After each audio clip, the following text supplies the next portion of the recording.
penguins that we have here at the park, these are the Humboldts. They are in fact behind the scenes. Reason being that behind the scenes, they're one of our more sensitive species of penguins that we have. So they are back here because they're also part of an SSP, which is called a Species Survival Plan, and that is part of a specialized breeding program for them. The areas that they're from, which is in South America, in Chile, Peru area, they actually nest on islands that are composed of ancient old seabird guano. Unfortunately, the local people in the area also found out how actually that guano could be a very good fertilizer. So they started to harvest it.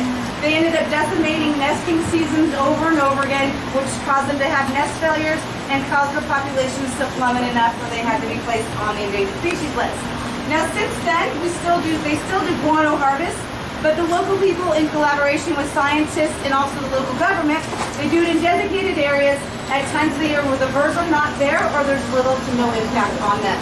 That small change in behavior has allowed the populations to come back up, and they have been recently taken off the endangered species list. You might see these guys back on the list again if we don't change our way as far as what we're doing globally. They are back here because they have little traffic coming in. The only people that get to see these guys is either specialized tours like the one that you're on, or if you actually personally request it and pay for a VIP tour. But this exhibit that you see before you is really well designed for them, and we provide fish to them two different ways, one of which you're going to see Vicki do right now, and that's what we call a broadcast feed. These guys are naturally fishermen, so if you get fish in the water, you're going to see them naturally forage.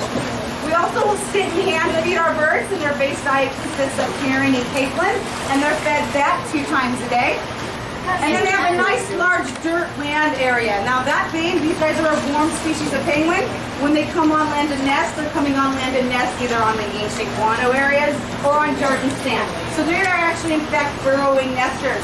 They will dig 1 to 2 feet in the ground, lie their nest with vegetation, and lay their eggs that way. You can see some divots in the ground, which are basically, that's what their burrows are. And that's the Humboldts. So that one is, which one of these kids is not like the other? That in fact is a salvage bird that came in, a local cormorant that was injured, had a broken wing, had to do a half amputation on it, so unfortunately was made unreleasable, but was given a second chance of life. All right, you guys, thank you so much for coming to Humboldt today. Enjoy the rest of your day. Hey, quiet.